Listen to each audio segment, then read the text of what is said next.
All right, I'll kick it off. So welcome to the Adelaide Microsoft IT Pro Community Meetup for May 2024. I'm Andrew Young, and I'm joined with Bell over there as my little helper. Yeah, we'll update the slides a little bit later, but yeah, slowly phasing out Brett because he's not able to attend these as often anymore. So off we go.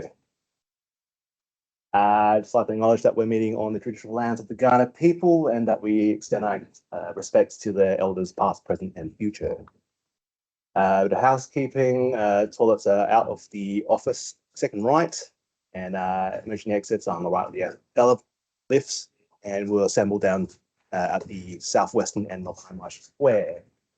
A bit more about myself, Microsoft MVP in security, recently taken a role up at Big Data, doing modern work pre-sales and enablement for our reseller partners. Find out more on the website. Add me on LinkedIn. I've got a blog, Twitter handles, but yes, mostly stuff on LinkedIn.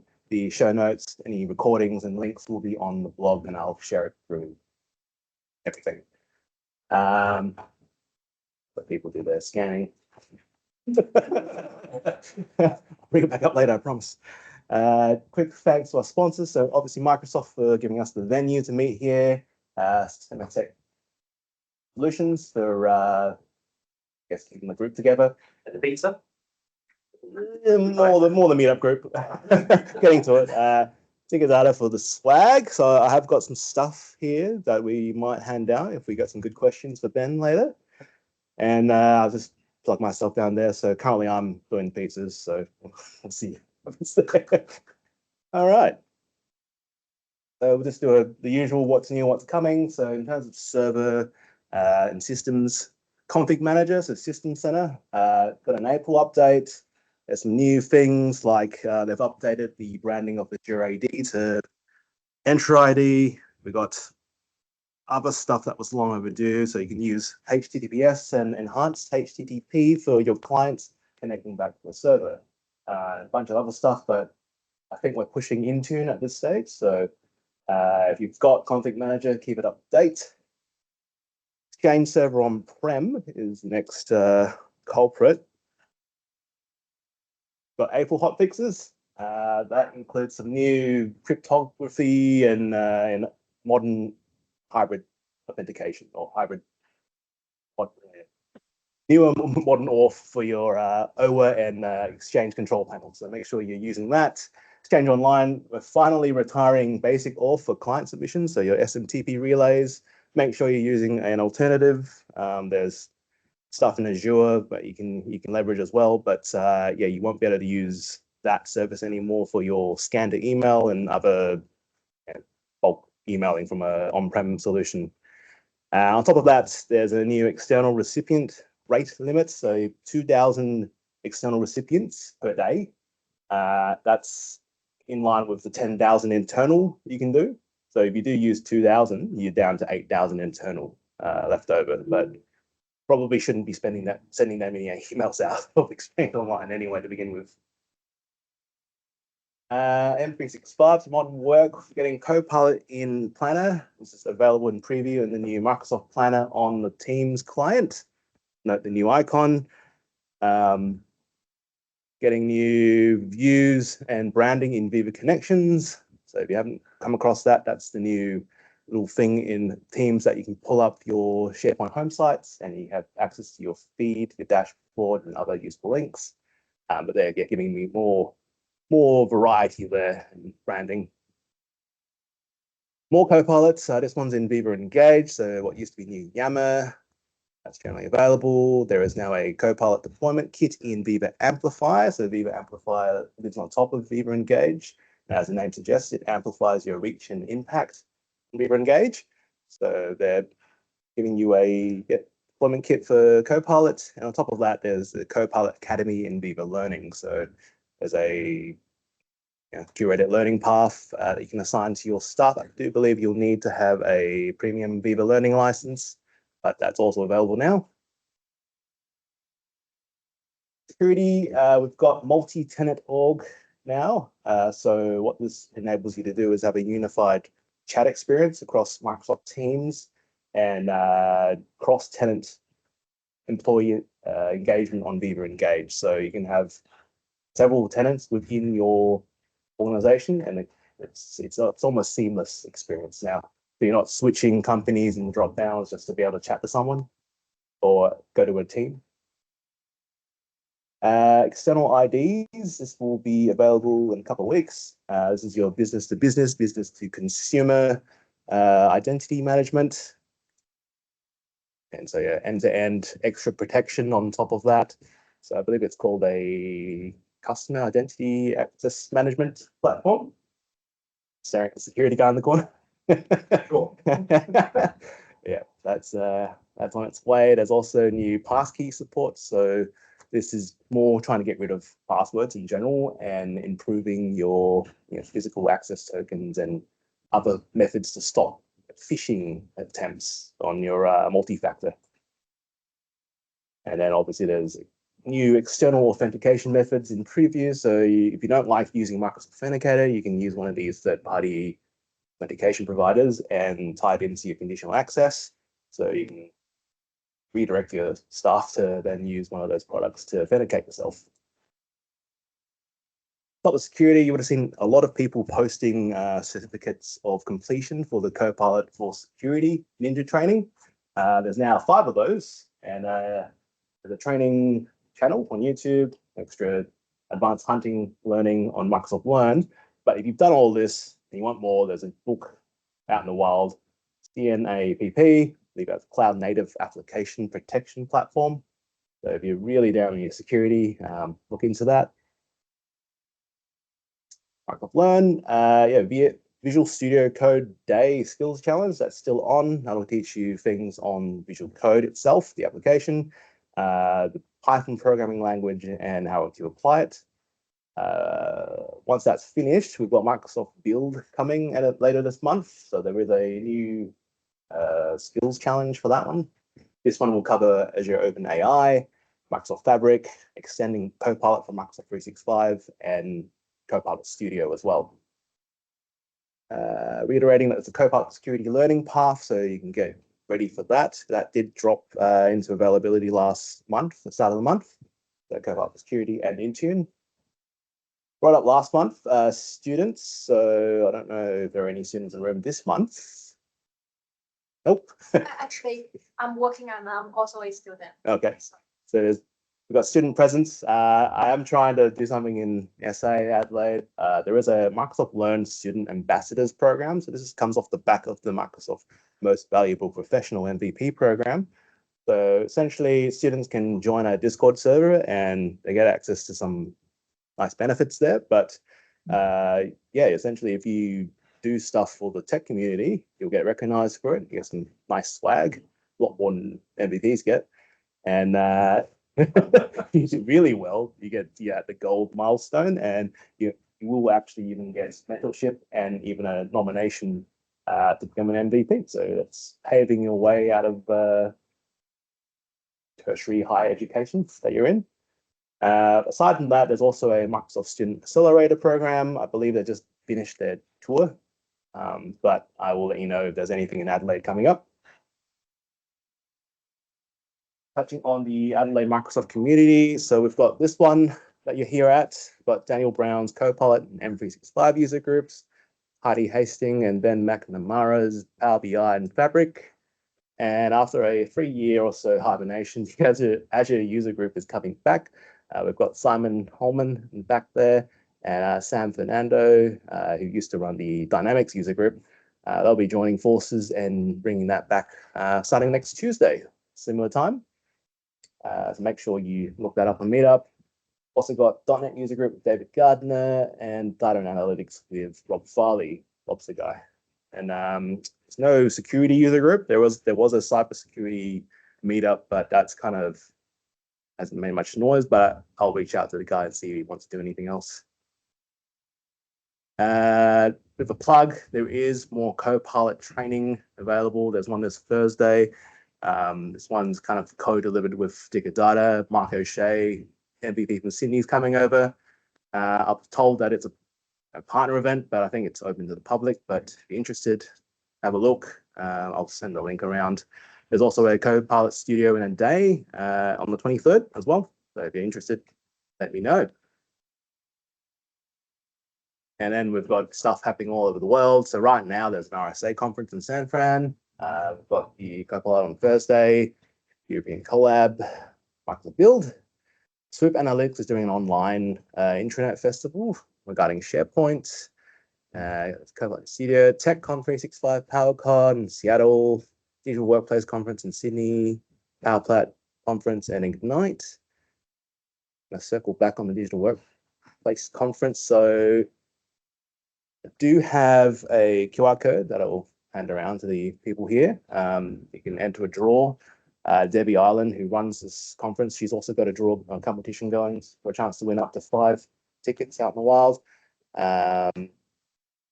Yeah, so thought leadership, modern work, Power Platform, they've got a bunch of stuff going on there. Play a short video, assume it'll start.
Hey, all right, so that will be the 31st event that they've held around the world. So ANZ and somewhere in Singapore, I think.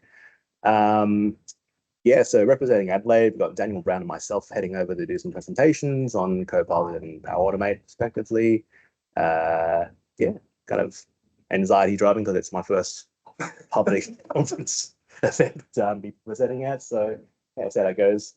Yeah, definitely make your way over if you can. But yeah, sign up to the competition and see if you can win a ticket to head over. And for the user group coming up, we'll have Dave Gardner, DevOps IT Pros. I'm going to try and get Jesper Nielsen for Windows Autopilot and Autopatch. And yeah, Tim Peters is the guy I mentioned before who used to run the cybersecurity meetup. Who'll come on and do threat intelligence, probably touch on Defender and Sentinel. But yeah, a little bit of an empty patch for that quarter. So if anyone wants to, request topics or present, use the form, scan a QR code. December will be some form of joint user group thing. I'll see who else is interested. While on that topic, I believe for build, we're going to do like a watch party. It's like at 1 a.m. or some crazy time. So you probably see that floating about on LinkedIn as well. Cool. All right. Well, that's what's new and what's coming. So we've got the lovely Ben Teoh from Generation E. He's going to be delivering some change management tips and his experiences out in the wild. Cool. Give me the clicker. Thank you. Yeah. Cool. Yeah, cool. Thanks, Andrew. Great to be with you. Like Andrew said, my name is Ben and I work with Generation E. We're essentially a systems integrator, but we work across the Microsoft 365 suite. We have a strong background in UC and AV, but what we're seeing now as we start talking to people more about how they're using technology in the workplace, that we're doing a lot more in this employee experience space. So I think through COVID especially, people have started using more of the Microsoft suite. There's been a lot more interest in how they're getting the most out of their licensing. And so we talk a lot to people about how to use Teams, how to use Teams in rooms, how do we use Teams in phones. Now, how do we use Copilot? How do we do collaboration and communication well in organizations? And I guess that means that we're changing the way that people are working. So we're asking people to stop sharing individual files in their emails and start editing the same document online. It's 2024 and that is still new for a lot of people. We talk to people who are coming off Microsoft Office 2010, sometimes 2016. And so it's still a new world, even though we've been doing it for quite a while. And I think for South Australia as well, we didn't go into lockdown as hard as the eastern states did. And so we're still lagging a little bit in that experience in terms of how do we work better in a hybrid environment, online and in person. So that's what we do. We work across the whole stack, but my space in particular is adoption and change management. So quite often we'll have clients come to us and say, hey, can we uplift our rooms? So again, when people started coming back into the workspace, everybody wanted to upgrade their rooms to Teams rooms, and then we would come in and do the training for that. But as we started asking questions about, okay, we can show people how to use Teams, but do they know how to use the collaboration tools? Do they know how this actually changes the way that they need to think about how they meet? Those are the sorts of questions which generate bigger discussions inside the organisation. And that's where we see a growing area of work for us, especially in this change and adoption space. I used to work for an organisation called Connecting Up, an info exchange, working in the not-for-profit sector around the Microsoft suite and more tech space. And we used to have this phrase, we actually had an award for people who are accidental IT people, or accidental techies. You can imagine in the not-for-profit space, there's a lot of people who love being out in the community and doing work, but then they're forced to use IT.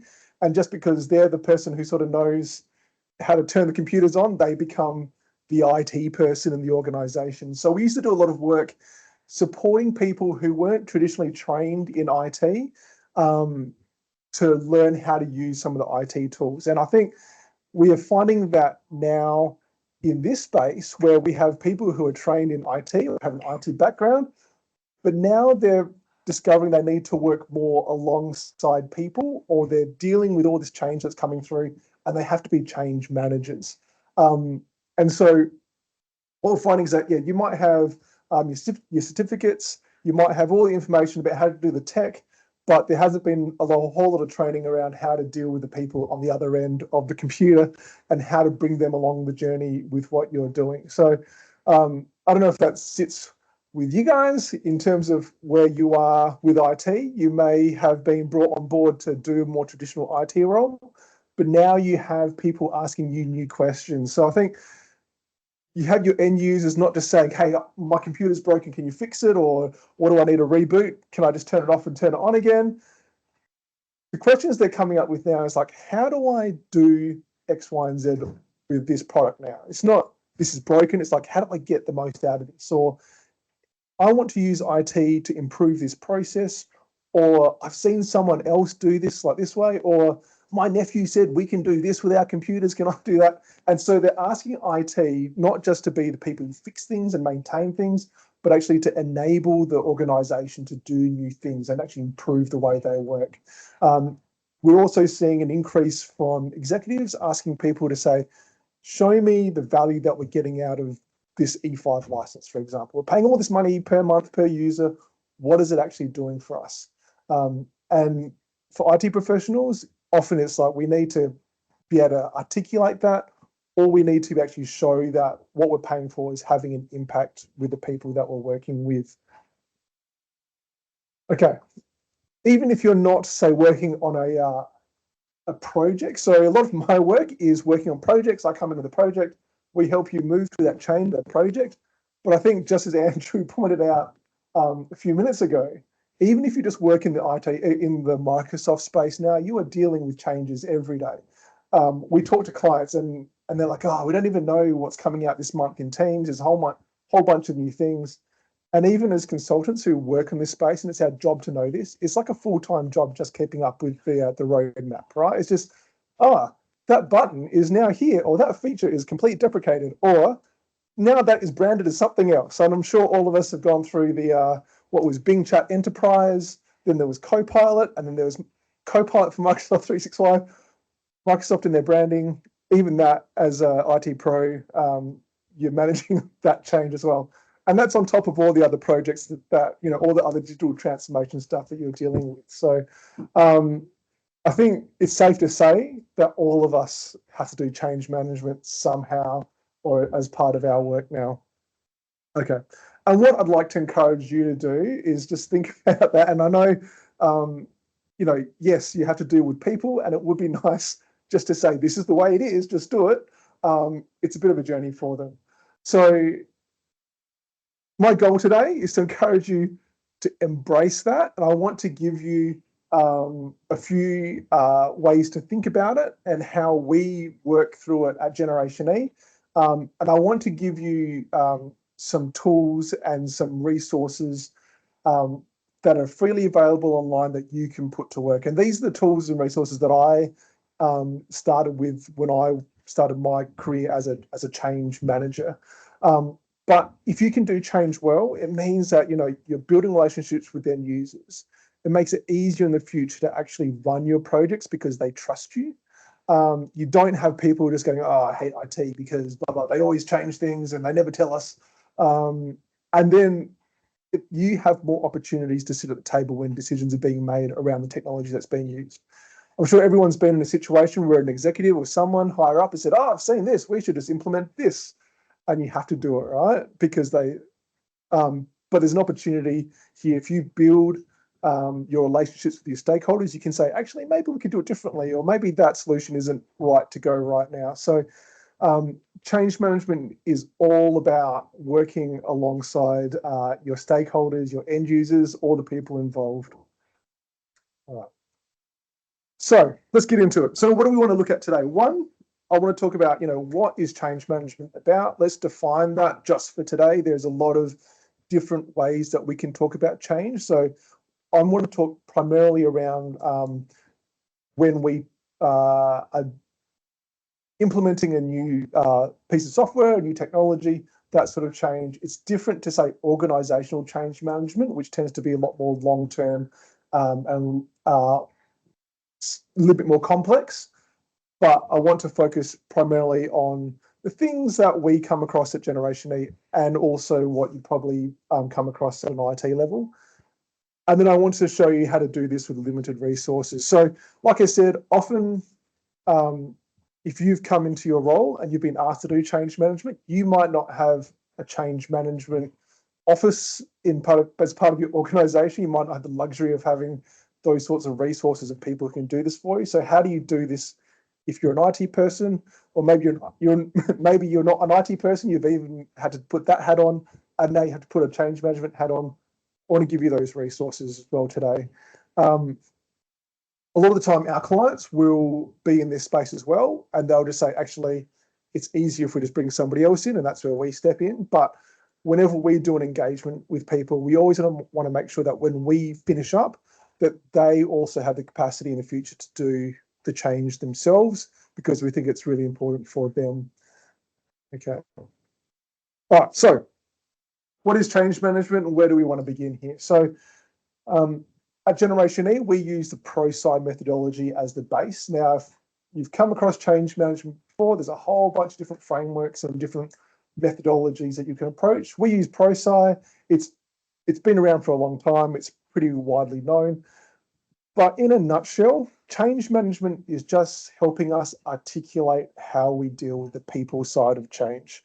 I think if we went around the room and we spoke about, projects and the frustrations that you have, we probably all have a pretty good idea of what needs to be done. We know, we probably should talk to our users a bit more. We need to give them some training. We need to talk to we need our leaders involved. Yep. That'd be great if we could have them involved. So we have these concepts. It's bringing all of that together into a framework so we can work from that. In terms of what it feels like, we can talk about frameworks and all this and plans, but when you're in the thick of it, it feels like you're just juggling things and trying to make sure you're not dropping any of the plates. Because as part of change management, we're doing everything from engaging with the project team, so we're understanding what's happening at a technical level, and then we're helping them articulate, okay, if this thing changes, that means this person has to do their job differently, or they need to change their work processes. And so we are almost translating the IT technical work with the end user, what do I have to do questions. We're talking to stakeholders, we're talking to leadership, we're making sure that they are comfortable with what's happening and making sure that we're talking to them at a level that's appropriate. So for example, if we're talking to an executive team, we need to make sure that we're not falling into the detail. We just need to tell them, hey, this is the benefit you're going to see for the organization.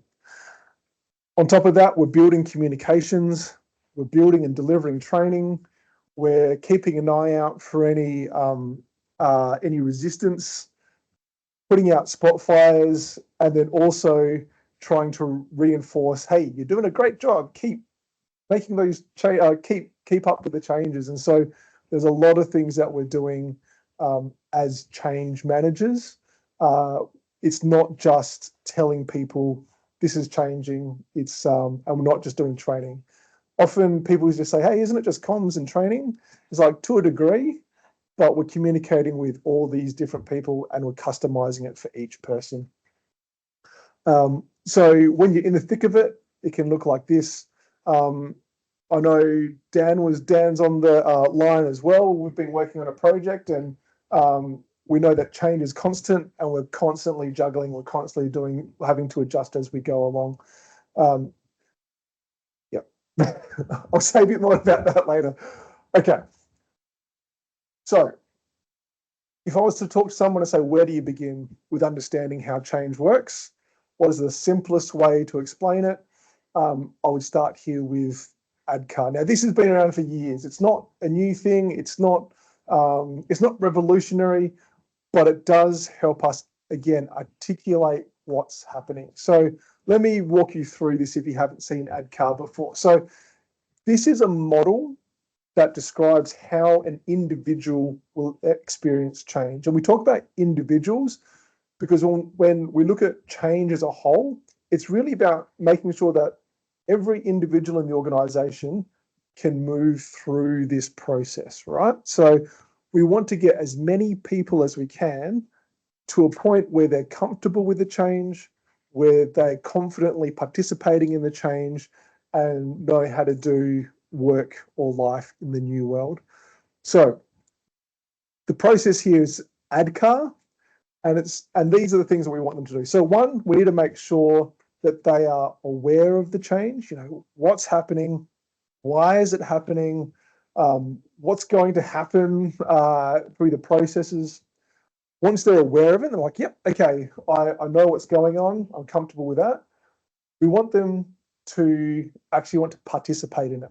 And what I mean by that is they want to know, okay, this is the change that's happening, this is how it's going to impact me, and this is what I need to do. I'm on board, I'm ready to go. So we talk about desire. Now, I'll come back and just talk through each one of these a little bit more and give you some more detail, but let's keep going. So knowledge is what are the things that I need to know? And sometimes we stop here, we give them training and we go, all right, you should all know, or I've given you the link to the website, you should know what to do now.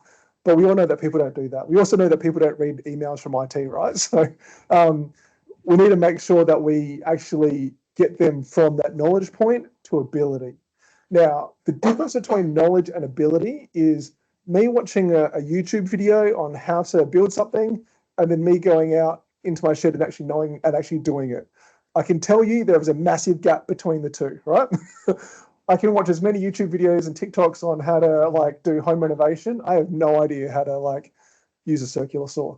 Okay, so that's the difference between knowledge and ability. And ideally, we want to get as many people to ability as we can. For most of our projects, And then we're sort of in that maintenance mode with reinforcement. So giving them advice on how to get more out of it. All right. So where you might come into issues with awareness, again, like I said, we all know that people don't read IT's emails, right? Email comes from IT, archive, delete. All right. So awareness is all about making sure that you're talking to the people where they are. So whether it's at a town hall meeting, it might be a team meeting, it might be, I don't know, if you're using Viva Engage, you talk there. But that's probably where you get the most, we're putting a lot of the effort at the start is in that awareness piece. You'll get to a point where you're like 6 weeks out, we're communicating, we sent emails, we go live on day one, and someone goes, oh, something's changed. I better search through my emails. What did I have to do like 6 weeks ago? So we want to make sure that you have that awareness. So things that we do, yes, we do emails. Yes, we do meetings, but also old school posters.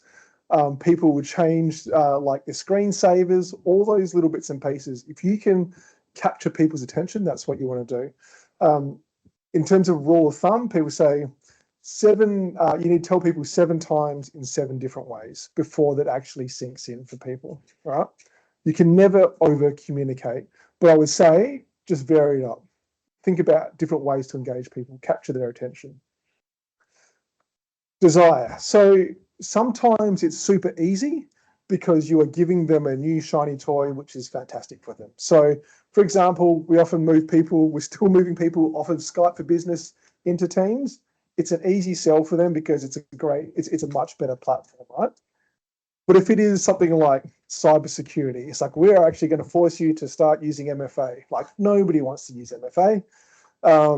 Nobody wants to have to do extra steps to sign in, but it's the right thing to do, right? So in terms of that, you need to work a bit harder. Why do we need to do that? Why is that important? What is the story that we can tell that can hit home for an individual that says, if we don't put this in place, these are the issues that you might face, and we're looking after you. So we want to make sure that they feel comfortable with what's happening and they want to be a part of it. Knowledge, again, training is great. One thing to note, everybody learns differently. So you can, it's great to do like an online session. You have a webinar, you can have links to videos, you can do all the resources, but make sure you mix that up as well. One of the gaps that we find with training is that it's always, the thing that gets missed out is the lead time for people to put it in their diaries. So you can have like a great training session, but if you only tell people like the week before or the day before, it gets really hard to get people along to those training sessions. So in terms of your knowledge, again, mix it up. Think about how you can get to people in different ways. Ability. Now, if you're just, say, 1 or 2 people in a team, you can't go around to everyone and say, hey, do you know how to do this thing? So one of the great things you can do is recruit people who can be, I guess, change champions for your project, and get them to support their peers. Change champions are fantastic. If you can get an engaged group of change champions who can take responsibility for making sure people know what they're doing, it makes your life a lot easier as a change manager.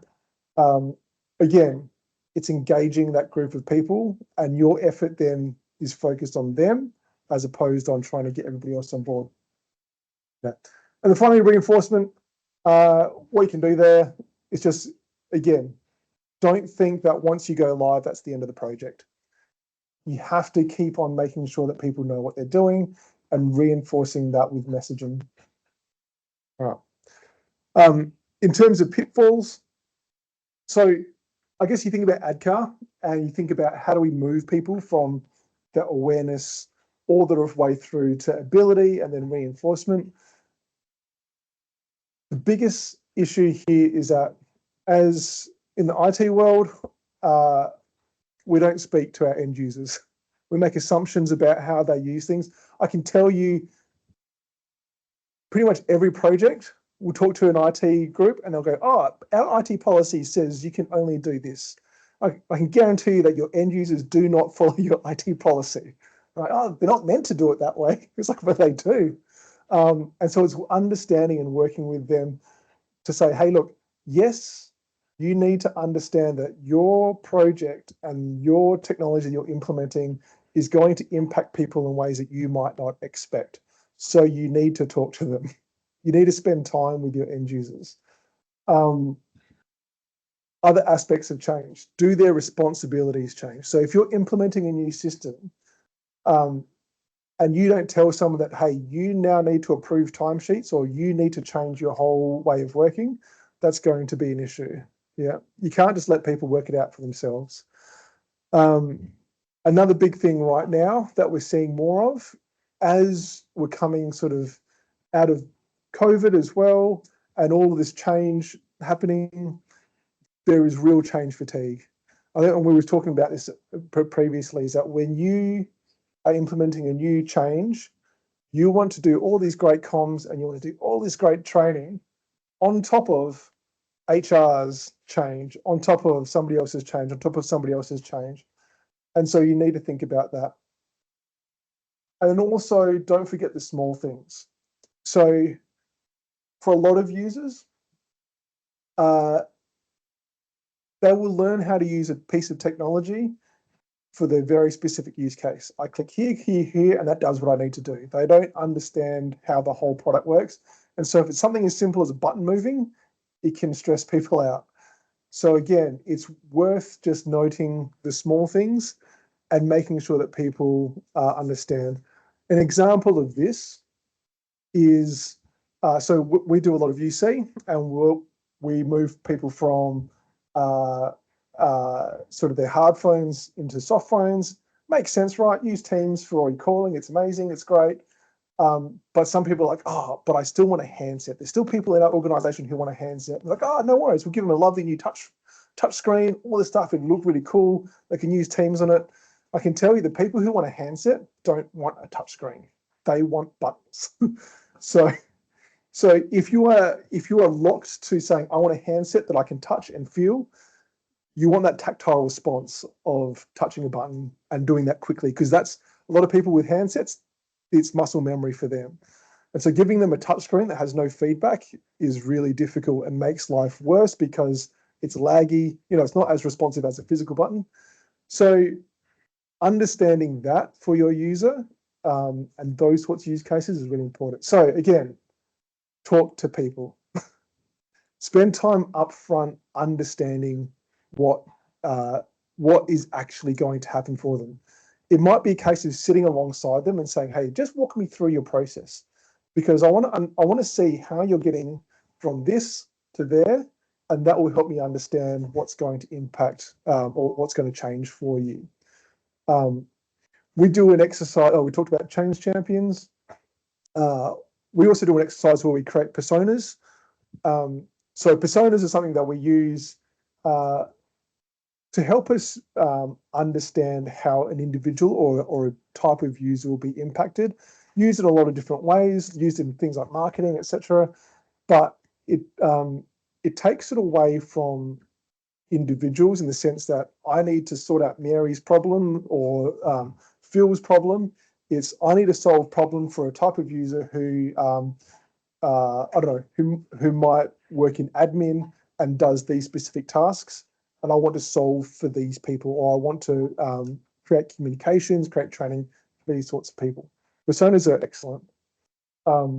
We always recommend doing a lot of workshops and demos up front as well, so people can see what's coming. Those are also great touch points for people to raise issues like, oh, well, how do I do this? Or what about this thing that we didn't tell anybody about that we're doing? Because it'll come up in the demos. The more you talk to people, the more feedback you get, and you can also test those assumptions. We also recommend meeting regularly, either with the change champions or your stakeholders. You don't have to meet with everybody, just meet with people who have a say.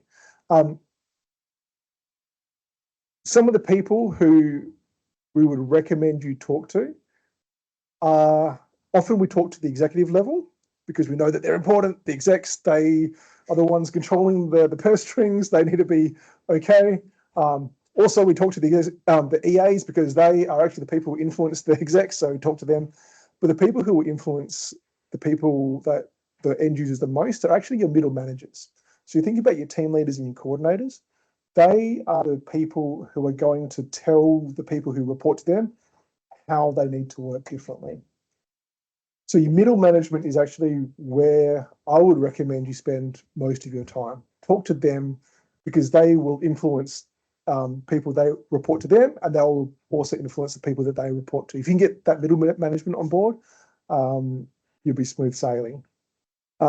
Again, it's obvious when you have a really engaged middle management, because they'll be the ones who are like, oh yeah, we'll get people onto training for you.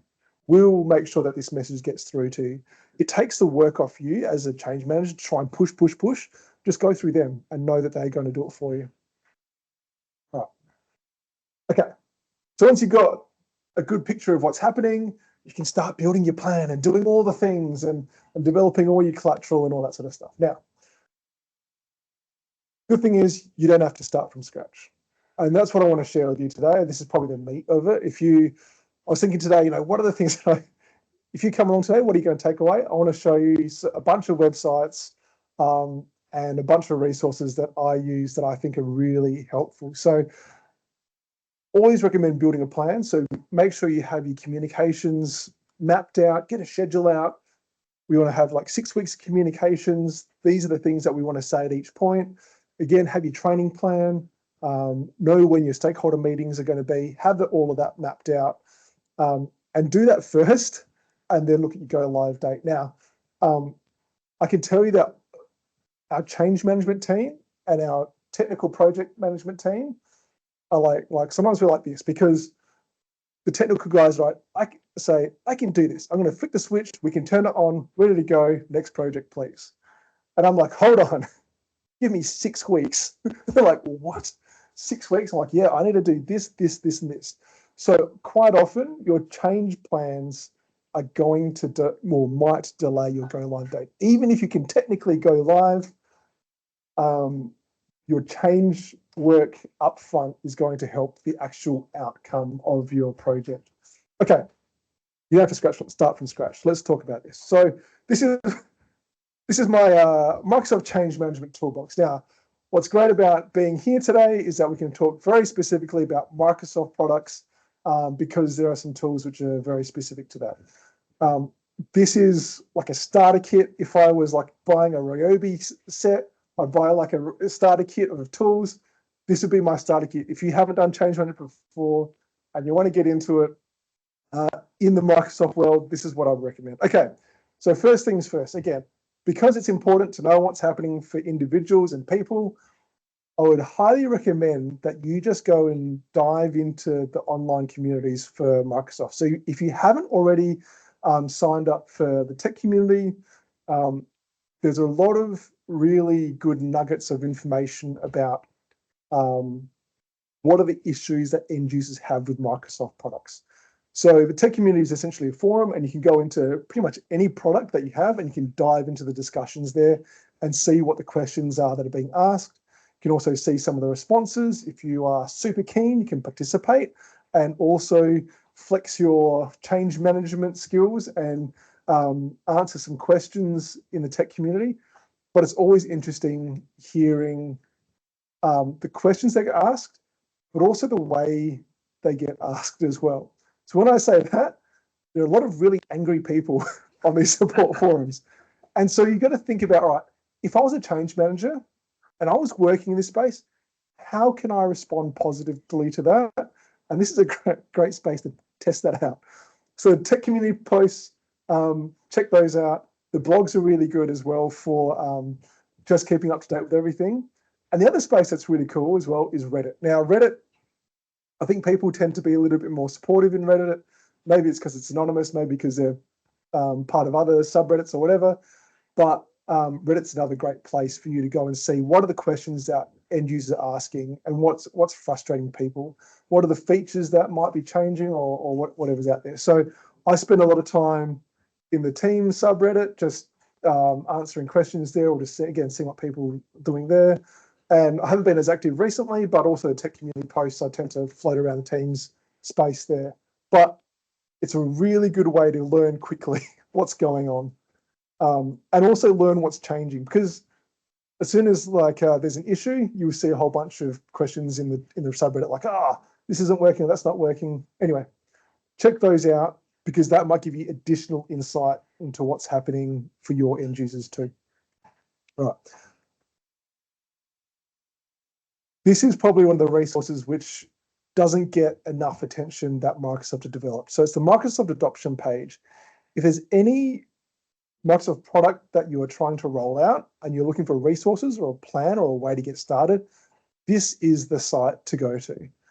So a lot of the material here will give you a starting point for building your change management plans, for getting your resources. It's very general in nature, but it is excellent in terms of making sure that you have a starting position.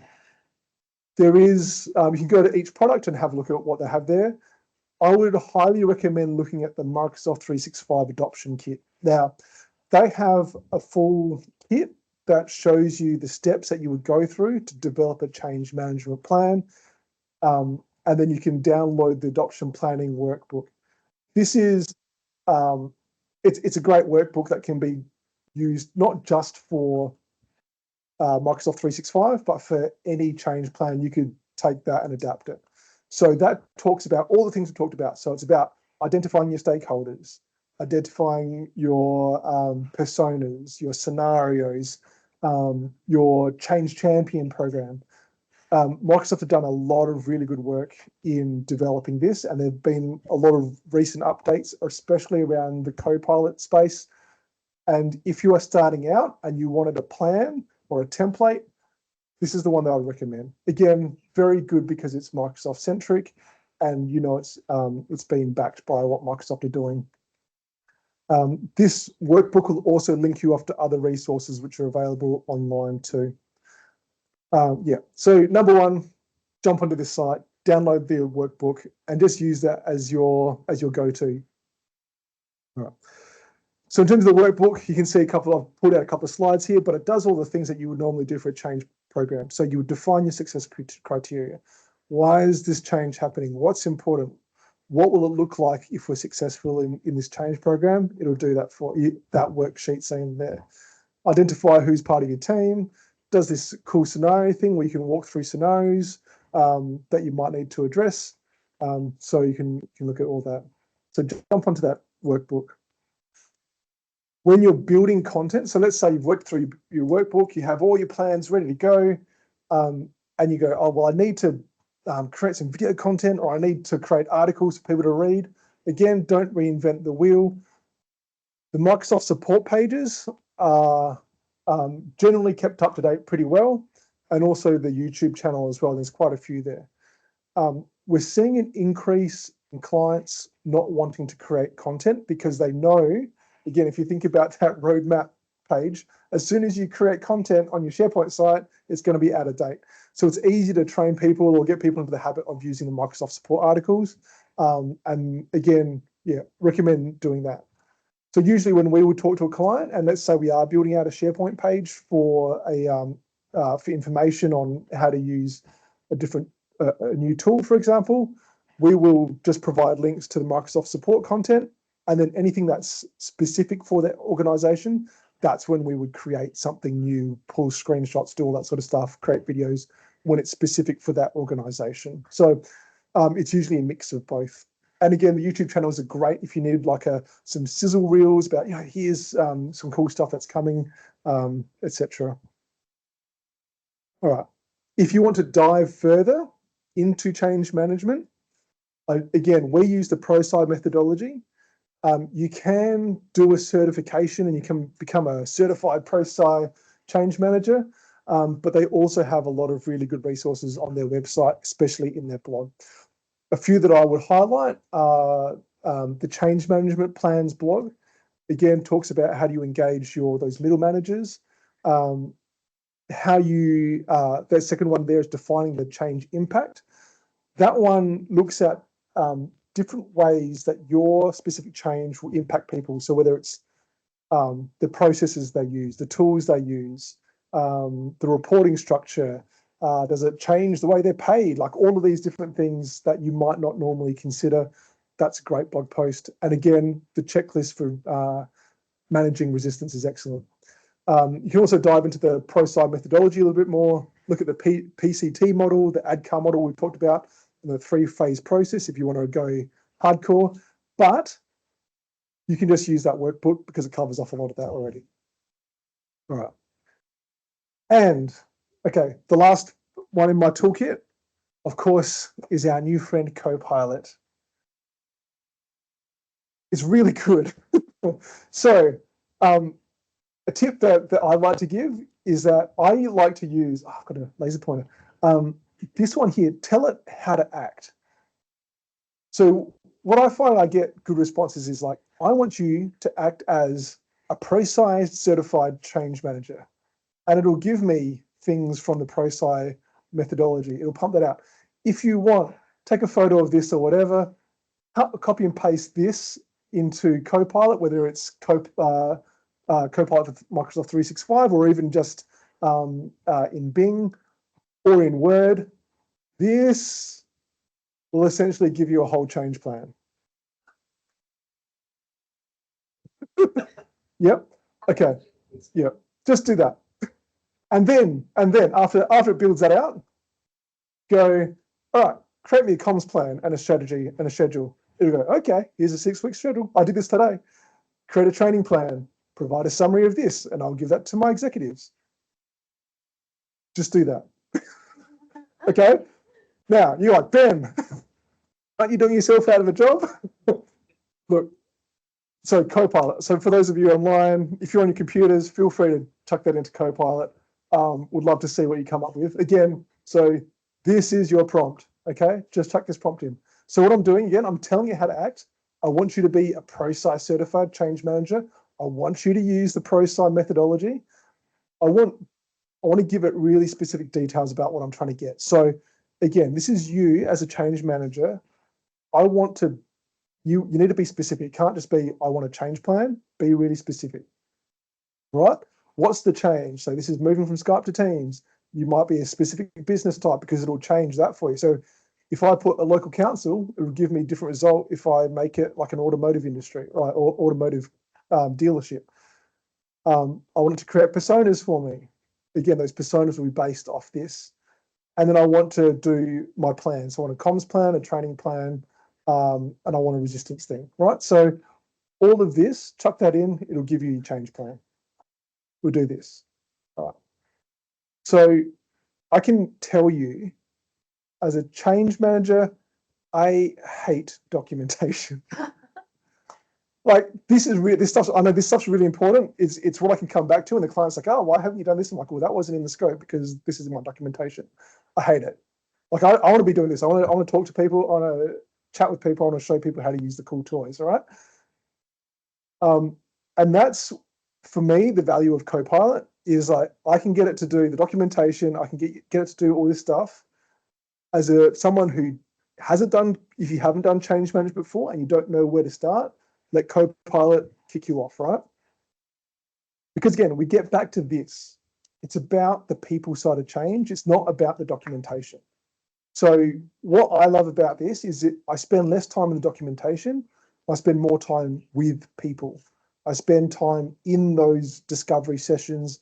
I spend time doing the training, making sure that training hits the right mark for each of those personas, and I'm covering everything else off. Even if I've done, I don't know how many sessions I've done on Teams rooms, there'll always be something that comes up that somebody says, oh, how about this, this, and this, because it's for their specific environment. I think we're talking earlier before the session, we've run implementation of Teams rooms, and I've got to the training and they said, oh, well, we don't have Teams yet. So like, okay, that's different.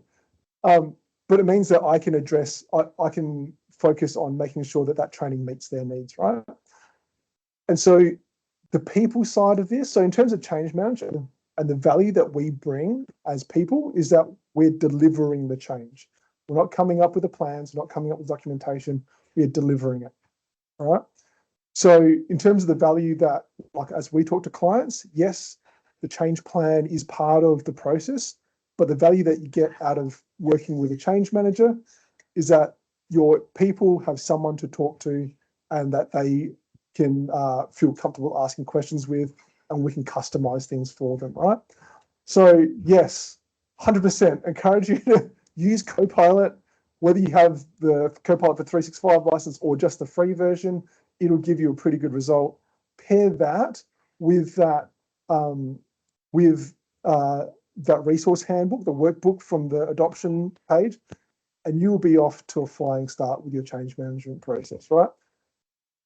All right. So again, accidental change manager, if you haven't been trained in change management, you've just found yourself in this change space, my goal is to make sure that you have some tools after this to go away and do things. So again, embrace this. Unfortunately, this isn't change. This is constant now, all right? You're in the Microsoft world, they're going to change things every day. So we need to be able to work with that. We need to deal with it. Find a framework, whether it's ADCAR, whether it's ProSci, whatever, find a framework that's going to work for you. Spend time getting to know your people and how they work. Use those toolkits. And again, spend less time on the documentation and the planning. Don't get caught up in spending all of your time in that. Get out there and talk to people and work with them. All right. That'll be that's it in a nutshell. That's my toolkit. That's what I'd recommend as if you are starting off in this space. We've hit 4:30 almost on the dot, Andrew. All right, I guess this is opportunity now to open up for questions and discussions. So happy to take any Q&A from here, from the room, from online. Yep.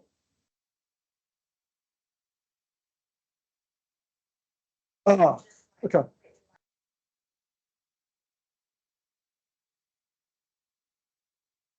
Yeah. Yep, definitely. Okay, so in terms of, so hopefully we try to mitigate that at the start. So let's say we recognize that it's usually the same person every project. So when you're kicking something off and you know that's coming, you can put some things in place. So often all that work in terms of the ADCAR, let me go back to that slide. So the question, if you didn't hear online, is how do you deal with resistance essentially? The way that I think about resistance is that there's a roadblock somewhere along this line. So for the person who says, I hate this, I'm not comfortable with this, I don't know why we're doing it, it could be an issue around awareness. Now, it might be that you initially did some comms, you did some email, you did some whatever, but now you've got this one person who's just being an issue. I will actually work with their manager and get their manager to talk to them because they don't want to hear it from me. I'm too external, right? So it could be a blocker there. It could be a blocker at, they might go, oh yeah, I understand why I need to do it. So they're okay with awareness, but I don't see any value for me. So again, it's working with them and understanding it. Now, it's really hard when they're difficult, right? And so you sort of have to put your nice hat on. And you got, so some of the detractors that we've worked with in the past have often been the EAs or the people who have really strong workflows. And sometimes it's just a matter of sitting down and listening to them. So there have been sessions where I just sit and say, oh, just tell me what's going on. And they'll just go on and on. And the conversation stops being about this change and it's about the previous change, or it's about this other issue. It's like, I don't know how to do this, or I'm really uncomfortable with this. And it's just listening and not trying to solve a problem on the spot for them. We've done this for a few projects, and I found is if people feel heard, then they usually just get on with it. It doesn't always happen. And so sometimes you do need to escalate. So I would work with your managers. I would work with, again, try to work with the people around them. Sometimes it just takes other people to show them as well. They might see somebody else doing it. And they're like, oh, actually, it's not as hard as I thought it was. But yeah, the other part of that as well is sometimes the people who speak up are saying the things that everybody else is thinking. So sometimes it's worth just listening and going, oh, okay. And then maybe sense checking that if if you have change champions, talk to them and say, hey, is this actually an issue? And they're like, oh yeah, yeah, we didn't want to say anything, but this is going to be a problem. So sometimes the detractors are really helpful in how you define things. So yeah, but it's not easy. But if you think about it, not as this person's attacking me or this person's attacking the project, think about it, this person has a blocker here. So they might be blocked at awareness, desire, knowledge. Sometimes it is they go, all right, I know how to do this. I know why. I would like to do it, but then they sit in front of a computer and they're like, I have completely forgotten, and then it's meltdown. Like it might be a technical ability. I'm not comfortable with a new operating system or whatever. Again, sometimes it's just making time to sit alongside them and walking them through it, giving them a little bit of extra care. Yeah. So how do we move people across here is probably the question for me. Yeah. Cool. Right. Yes. Enjoy your presentation, Oh. and you really solved the co-pilot Oh yeah. during the documentation. Really, I believe this is like a human interaction, not really like the documentation or framework. Yeah. I want to know, do you engage at the solution design stage? So now, for me, my understanding is I was in the project delivery is for IT. Yep. At that time, I didn't think about the end user. Yep. Now I feel the whole process, especially for a company, it's not it. Okay, I delivered this, but how about the reputation afterwards? Yeah. So do you engage at the solution design I stage? would love to say yes. Like the ideal situation would be like, hey, company says we've got an issue here that we need to solve. Let's bring IT, let's bring change management, let's get them all together. We work together to identify the scenarios, to identify like what are the requirements, and we would do it that way. Ideally, yes, that would be amazing. More often than not, it's like, hey, we're going live in 3 weeks. Can you do some training for us? And I'll be like, oh, okay. So ask a whole bunch of questions and get that going. So ideally, yeah, bring change management in as soon as you can. Or the other thing happens as well is where they have a solution in mind already and there's a commitment to that solution. They bring us in early, but what happens is we ask the tough questions and then it's like, oh, we're all scrambling because I need to ask questions about, what does this actually look like for your end user? And they're like, oh, we don't know. And they're like, oh, did you? I say, oh, we just ran a workshop and I spoke to this person and this is how they use the tool. Did you know that? And they're like, no. So how can I solve for that? And so more often than not, when we come in sort of earlier on, we are working alongside the project team to make sure that the solution is right. I know Dan's on, again, I talked to Dan on the line. We are in the thick of it together with a project where we are building the technical solution and the change solution alongside each other, but we're flying by the seat of our pants often. So, which just means like, yeah, we're just going with it. We're very flexible. Like change, it would be lovely if it was just this pathway, but realistically, it's a mess. Like it is that juggling. Like we are constantly doing that juggling, right?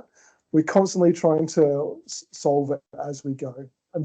But on the surface, hopefully it looks pretty calm. Yeah. Anyway, no worries. Yes. Hey, go for it. Yeah. Thank you. Can we please go back to that slide? This one here? Yeah. Yep. I work as business analysis. Oh yeah. So I always handle the changes. Yes. So in my case, I always feel change the awareness is the most challenging part. Yes. So can you please tell me more deeper your strategy while you handle the stakeholder requirement? What's your strategy to find more deeper the real problem is? Yeah. Okay. So the question there is like, how do you actually know what people want? So you do your initial workshop and people are like, oh yeah, that looks fine. And you're like, okay, I'll roll with that. And then you realize, no, it's not fine because their processes are different. What I've found, and I think, is that we learn by going back to the same people. So you show them initially, and usually what will happen is we'll do a demo and say, hey, look, this is the tool that's coming. And they're like, okay, I get it. And in their head, they're thinking, am I able to do this? Is this too outlandish for me? No, it's fine. I'll be okay. If you leave it at that and it goes day one, you'll find that they're like, oh, wow, this is way different to what I thought it was going to be, because when I'm actually hands-on and doing it, it's very different. So often we have to go back to the same people and say, okay, how are you going with this? What do you think about this? So our change champions are quite useful for that, because you can't go back to everyone. So when we build a change champion group, we try and get them to be representative of the people in the organization, and so that they can speak for different types of people. So we would run, for example, a project where we would have a weekly check-in with that change champion group. And each week we will either show them a new feature, or we'll talk to them more about the process, and then just let that sink in. And then the next week there'll be questions. There'll be a lot of questions. They'll be like, oh, but what about this? What about that? What about this? Oh, we're like, oh, but we have this other product that connects to this service. And the IT team are like, oh, I don't even know what that product is.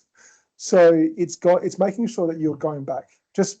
You're not going to get your full information in one session. Yeah.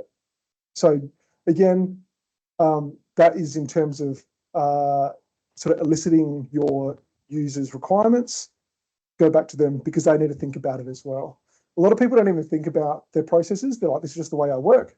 And you can offer them a new solution, and it'll either freak them out or get them really excited about it. So they need to spend time thinking. Yep.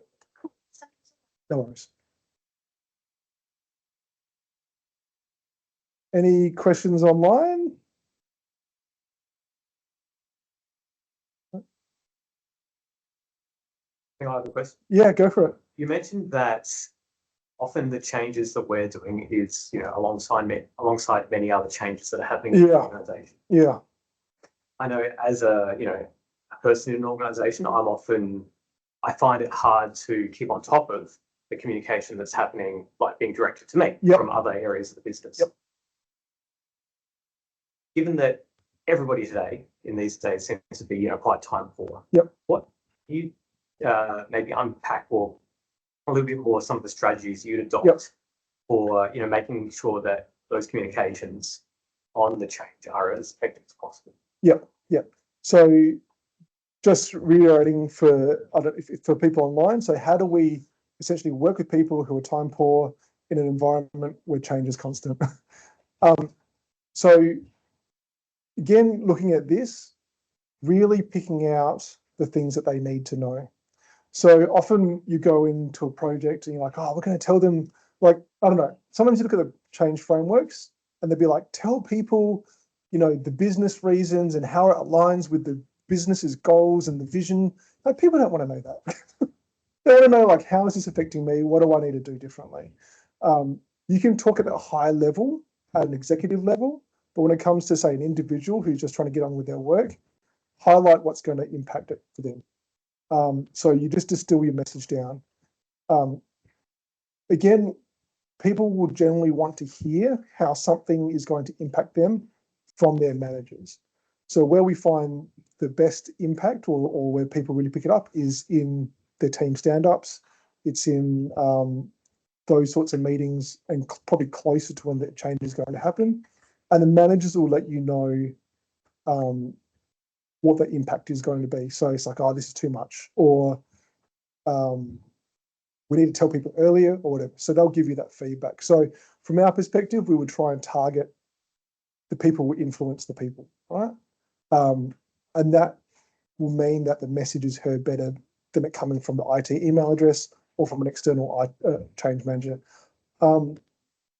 We try and not be too visible when we're working with clients, because people don't know who we are. It's only if we are doing a heavier change management project that we'll get a company account, all that sort of stuff. But people generally want to hear from their managers about what's going to happen for them. It's probably a bigger discussion as well from a culture perspective, where if you're finding that you're in an environment or a workplace where a lot of change is happening, there's a lot of comms going on, that's probably where you need like someone who's managing the change processes, who can then triage some of that and say, no, we shouldn't be doing that then, or whatever. Unfortunately, it's not, yeah, that's the ideal world. You have a change management office, you have a PMO, you'd have all this stuff where people can coordinate it. But yeah, if you are trying to deliver change though, figure out who is the most influential person for that end user and target them as opposed to you going to them directly. Yeah. And be specific about what's going to happen as well. Yeah. That's cool. Anything else? Nope. Online. Hello. I don't have visibility of the chat, so if there's anything in the chat. No questions online. Okay. Awesome. All righty. Thanks so much. Oh, yeah. One last question. Don't wait. So, as an IT consultant, Yeah. what aspect would you focus on when dealing with your customers? Like, which aspect of the product or service will you prioritize more? From my perspective, because I'm working in change, I am thinking about what are people going to see in front of them and how are they going to feel about that change. So what I mean by that is I'm not too concerned about what's happening in the back end of the technical work. It's not my area of expertise. From my perspective as a change manager, I am thinking about the product and what problem is it solving? How can I pitch this, or how do I message this to the end user so it makes sense for them? So that desire aspect, and then what do I need to tell them in terms of the training? So I'll be looking at sort of ADCAR approach. Those are the things that I'm focused on as a change manager, as opposed to who needs to be in what Microsoft 365 group for permissions or all that sort of stuff. So yeah. Thanks. Nice. All right, well, good. Thanks, everyone.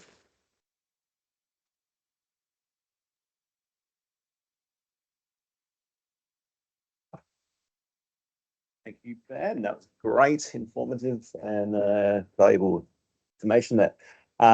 Those of you that did ask a question, feel free to help yourself some swag out the front here. Yeah, there's model planes, there's aviators, chargers, mugs, bottles, pens, etc.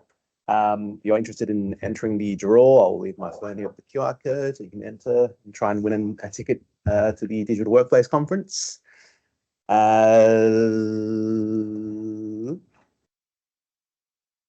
There's Brett's stuff if you want to follow him. Sponsorship stuff for the Meetup group. Otherwise, feel free to leave your feedback and all. Next month, I think it's June, right? Yeah, so first Tuesday of June, I'll just confirm the date, but we've got Dave Gardner on the 4th of June presenting on DevOps, IT pros. So dev people in the house, come along to that if you're interested. I think there might be some food left outside if you're still hungry. Otherwise, thanks so much for coming along this month. Reiterating that this was recorded, so I will upload it to YouTube and post it along with the links, notes, and some of our slides, if that's okay. Yep. I might split them out so that they're not jumbled as much. But yeah, thanks for coming to the guys online and in person. See you next month. And recording stopped.